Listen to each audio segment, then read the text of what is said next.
Witamy się z Wami w kolejnym odcinku. Z Wami się witamy, a żegnamy się z Kalabrią, w której spędziliśmy taki dłuższy weekend. Kalabria, czyli miejsce na samym czubeczku włoskiego buta. Można powiedzieć, że obszar Włoch, gdzie diabeł mówi dobranoc, gdzie urodził się Versace i gdzie rządzi włoska mafia, 'ndrangheta. To także dość specyficzna kraina, jeśli chodzi o smaki i zapachy, dlatego, bo pachnie tutaj jaśminem, pomarańczą, bergamotką. I to jest najbardziej pikantny region Włoch. A wszystko za sprawą papryczek peperoncino, które dodaje się tutaj do wielu potraw. I wyobraźcie sobie, że nawet jest czekolada z peperoncino, którą właśnie kupiliśmy na prezenty dla najbliższych. Jak nam się tutaj podobało? No, muszę Wam powiedzieć, że bardzo. To jest naprawdę bardzo fajny region Włoch, pomimo tego, że biedny. I to naprawdę widać, że jest tutaj znacznie biedniej niż w innych częściach Włoch. Chociażby za sprawą samochodów. Jak popatrzycie sobie na taki park samochodowy, no to jeżdżą tutaj pandy znacznie starsze ode mnie. No więc świadczy to o właśnie takiej niezbyt dużej zamożności mieszkańców. Natomiast region słynie z przepięknych plaż, naprawdę wspaniałych, przepięknych plaż. I to chcemy Wam pokazać w tym odcinku, jak spędziliśmy tutaj czas, co udało nam się zrobić i czego spróbować. Zostańcie z nami.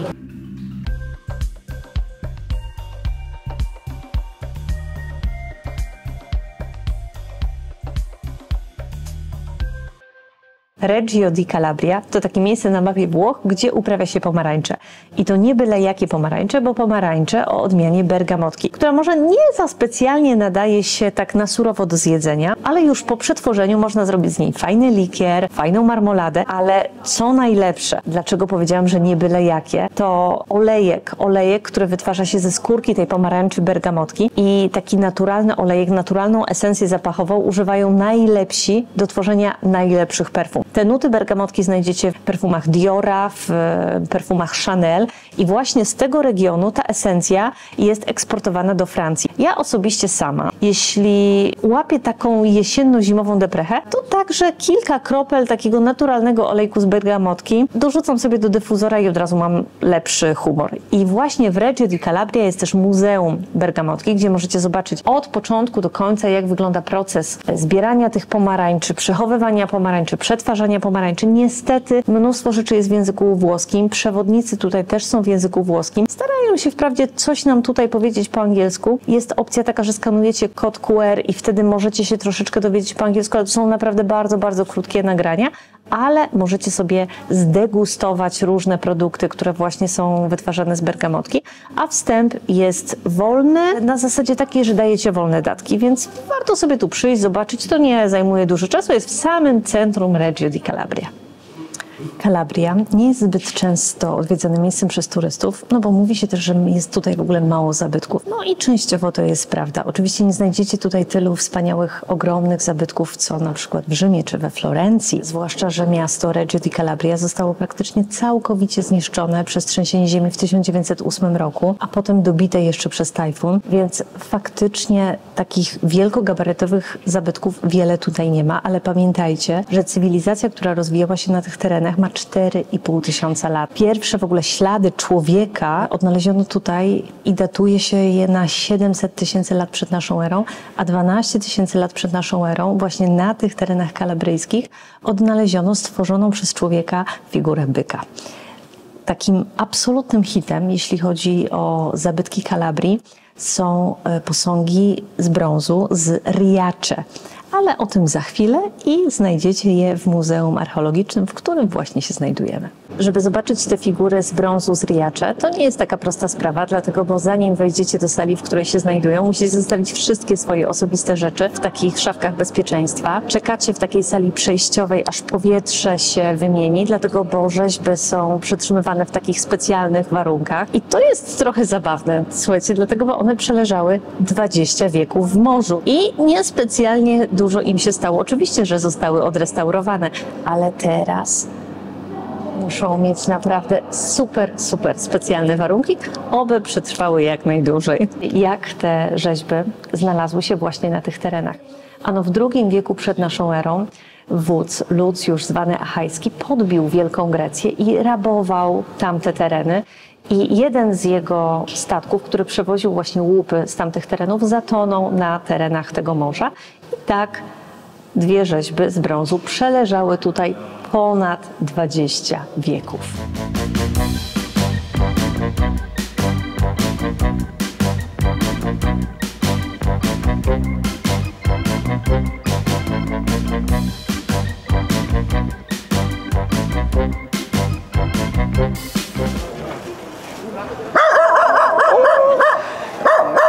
Buongiorno, mezzo chilo di mandarini, por favore.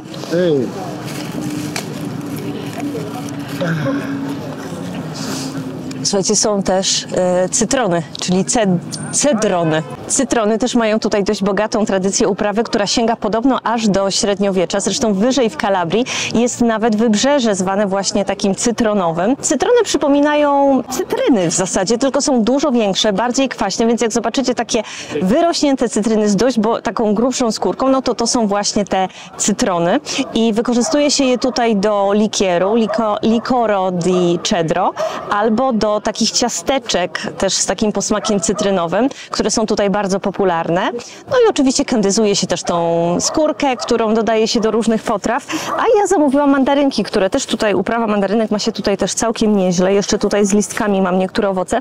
Zamówiłam wprawdzie pół kilo mandarynek, ale pan mi dał kilo za 2 euro. No to wziąłam.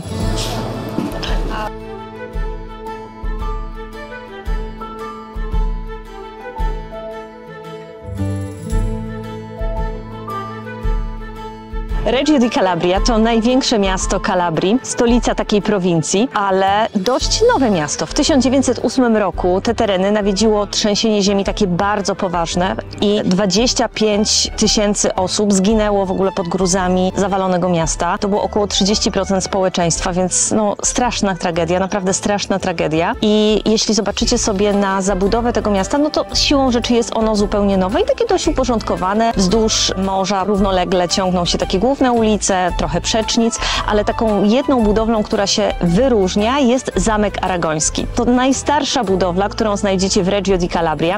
Oczywiście same fortyfikacje stały tutaj znacznie wcześniej przed Aragończykami, bo prawdopodobnie zostały zbudowane już w czasach bizantyjskich. Potem urzędowali tutaj Normanowie, Szwabowie, aż w końcu rozbudował ten zamek Ferdynand Aragoński. I taka ciekawostka, dorzuciło się do budowy kilka stanów. Ktoś dał kasę na wieżę, król na mury, gminy na wieże, król na mury, kościół oczywiście zbudował sobie tam kaplicę i tak wspólnymi siłami powstał właśnie taki okazały zamek. Niestety to trzęsienie ziemi spowodowało też potężne zniszczenia. Ta najstarsza część jeszcze przed czasów aragońskich została rozebrana ze względu właśnie takich bezpieczeństwa, a Garibaldi, który jednoczył tereny Włoch i przybył właśnie tutaj do Reggio di Calabria, to w ogóle miał taki pomysł, żeby totalnie zniszczyć ten zamek, bo przypominał on czasy właśnie dominacji hiszpańskiej. Na szczęście nigdy to się nie wydarzyło, no i możemy go zwiedzać, więc zapraszamy.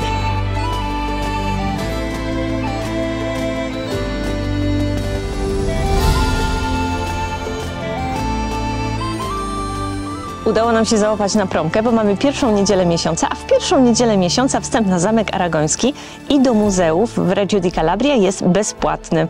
I z wieży zamkowej mamy piękny widok tutaj na okolice.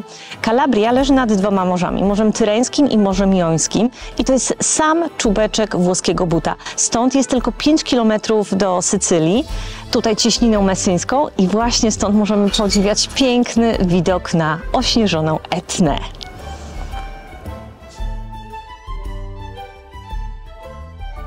Jeśli liczycie na łatwe spacerowanie w okolicach Kalabrii, to zapomnijcie o tym.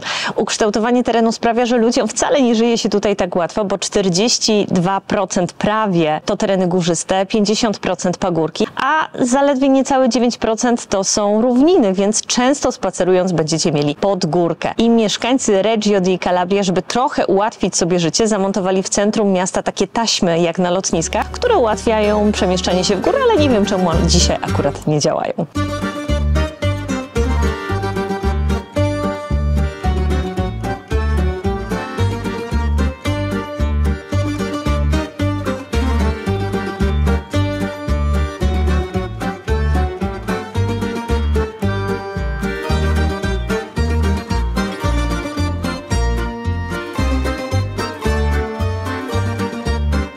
co nam się podoba w tych południowych krajach, to to, że oni po prostu mają radość życia. Śpiewają, bawią się, dużo gadają i nawet wczoraj, jak byliśmy wieczorem w knajpie, knajpa full, nie można wcisnąć szpilki i w Polsce jest tak, że jak tyłka za przeproszeniem nie posadzisz w knajpie, no to idziesz do następnej. A tutaj co się robi? Bierze się piwo i staje się przed knajpą i gada się ze znajomymi, imprezuje i po prostu jest fajna atmosfera. Lungomare Falcomata, czyli nadmorska promenada, bardzo ładna, bardzo elegancka, nazwana na cześć Italo Falcomaty, czyli burmistrza Reggio di Calabria, który niestety zmarł przedwcześnie na białaczkę w 2001 roku, ale bardzo rozwinął miasto, a przede wszystkim zasłynął z tego, że sprzeciwił się kalabryjskiej mafii. A tutaj, słuchajcie, żeby sprzeciwić się mafii, to naprawdę trzeba mieć jaja. Stojąc przy promenadzie i patrząc przez cieśninę messyńską na Messynę, podobno możecie doświadczyć Fata Morgany. Tak naprawdę jest to miejska legenda, która podobno przywędrowała tutaj z Normanami i opowieściami o Arturze i rycerzach Okrągłego Stołu, że właśnie po drugiej stronie cieśniny jest wspaniałe miasto z ogromnymi kopułami, wieżami. Niektórzy lokalsi twierdzą, że naprawdę sami tego doświadczyli i faktycznie jest to prawda, więc jest też na to takie naukowe wytłumaczenie, że może być to po prostu takie zjawisko meteorologiczne, które daje taki obraz i żeby go doświadczyć, to najlepsze warunki do tego to jest absolutny brak ruchu i powietrza i wody. Kilka zdań o kalabryjskich winach. Może nie mają one tutaj jakiegoś bardzo dużego ekonomicznego potencjału, ale jest około 13 000 hektarów uprawy winorośli, więc też nie mało. Kiedyś, kiedy była tutaj Wielka Grecja, to te tereny słynęły z naprawdę świetnych win i do dzisiaj taka najlepsza odmiana winorośli, która tutaj jest uprawiana, to Greco di Bianco, a takie najbardziej popularne wina to Ciro i Domici. Reggio to także stolica kulturalna regionu. Mieści się tutaj Pinakoteca, czyli Galeria Sztuki i największy teatr w całej Kalabrii. Jeśli jesteście fanami architektury sakralnej, no to zdecydowanie w Reggio di Calabria będziecie mieli co robić, bo kościołów tutaj jest pod dostatkiem. Natomiast my oczywiście musimy wspomnieć o jednym, takim najważniejszym, czyli o katedrze. I tutaj specjalne pozdrowienia dla jednego z naszych najwierniejszych fanów, no bo czymże byłby nasz film bez kościołów? Katedra pod wezwaniem w niebowzięcia Najświętszej Maryi Panny. Da Scilla per l'aeroporto. Si, a Scilla? Bileciki kupione, do Scilli kosztuje 2,70 €. Pociąg będzie jechał całe 20 minut, ale będziemy mieli piękny widok, bo pociąg jedzie wzdłuż wybrzeża. Bilet powrotny kosztuje dokładnie tyle samo, czyli 2,70 €. No i później musimy jeszcze wziąć autobus, bo dzisiaj odbieramy samochód na jutrzejszą wycieczkę, żeby zobaczyć jeszcze więcej rzeczy.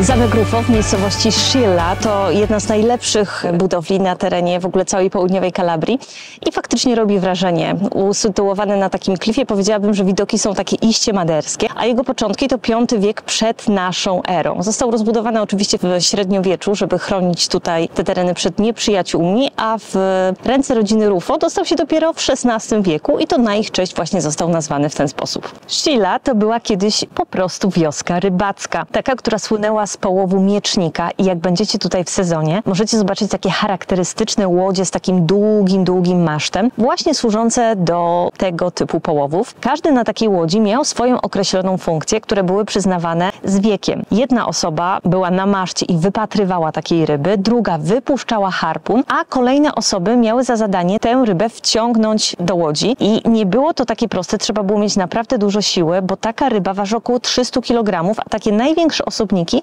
mogą osiągać wagę nawet 500 kg. I żeby zostać takim rybakiem, który łowi mieczniki, to też nie było takie proste, dlatego bo ten zawód przekazywany był z ojca na syna. Zupełnie tak jak w kalabryjskiej mafii, gdzie władza przechodzi z ojca na syna.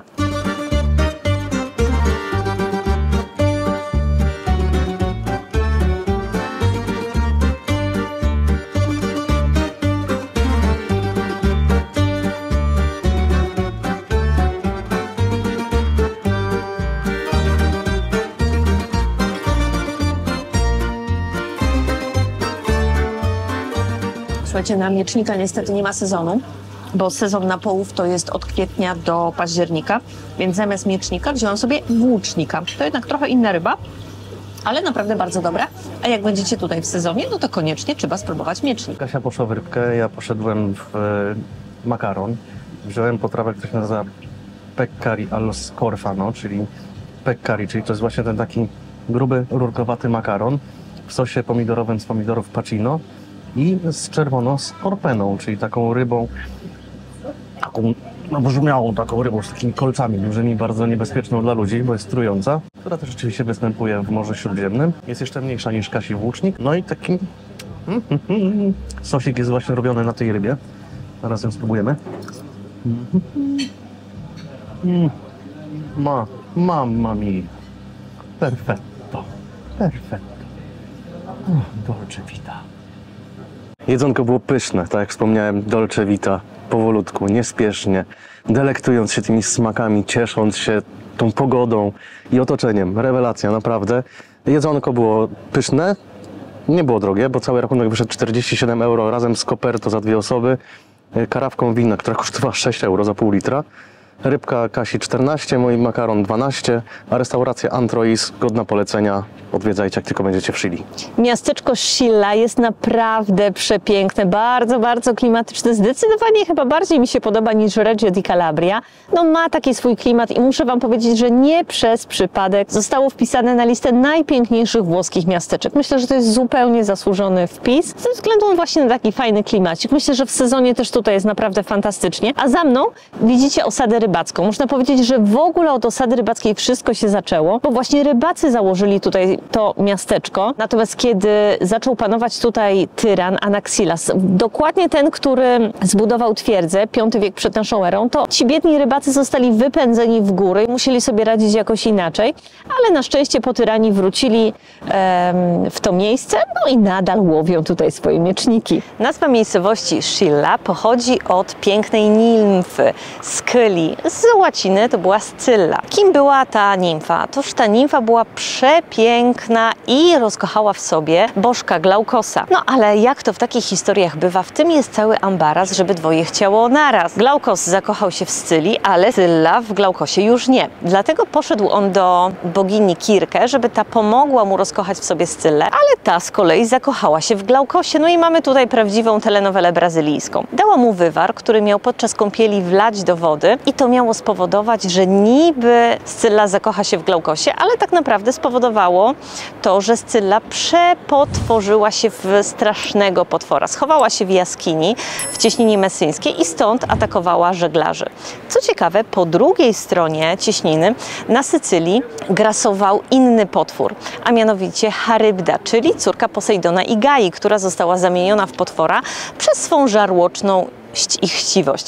A z racji, że warunki na morzu w tych okolicach były dość trudne i czasem nieprzewidywalne ze względu na prądy morskie i faktycznie statki tutaj tonęły, no to zaczęto powtarzać taką legendę, że z jednej strony właśnie żeglarzy atakuje Scylla, z drugiej Charybda. I stąd też wzięło się takie powiedzenie: znaleźć się między Scyllą a Charybdą, co znaczy mniej więcej to samo, co w polskim znaleźć się między młotem a kowadłem, czyli w sytuacji bez wyjścia. Słuchajcie, ta pogoda we Włoszech w styczniu jest straszna. Bez płaszcza za zimno, z płaszczem za ciepło, no po prostu no nie ogarniasz tego. Ale do brzegu. Jesteśmy na Piazza Rocca, czyli głównym placu miasta Scilla, skąd roztaczają się przepiękne widoki na zamek i na wybrzeże. Sam plac, no może niespecjalnie jest jakiś bardzo urokliwy, natomiast widoki z niego, a i owszem, więc pomimo tego, że jest tutaj naprawdę stromo pod górkę i musicie trochę wysiłku włożyć w to, żeby tutaj przyjść, to warto. Włochy poza sezonem uwielbiam, jeśli chodzi o ceny. Ogromna porcja lodów, z których no, większość jest już zjedzona, lampka wina i cappuccino 7 euro. Jest jeszcze jedna rzecz, za którą ja kocham Włochy. Dolce far niente, czyli słodkie nic nie robienie. Przyjeżdżacie tutaj, ładujecie baterię i totalnie nie musicie robić nic. Mamy tutaj most, tu u góry. To jest przęsło mostu. I proszę, jak to można było zagospodarować. Proszę, ristorante. Tutaj mamy zabudowanie, pub. Tam jakieś piwniczki, garaże, a tam dalej nie dość, że zabudowane przęsło mostu, jeszcze dobudowany budynek, restauracja. Klasa. Trzeba wykorzystać każde możliwe miejsce. W tym odcinku to już wszystko, ale pozostajemy w Kalabrii i w kolejnym odcinku zabieramy Was do cudownych perełek kalabryjskiego wybrzeża. Do zobaczenia w następnym odcinku.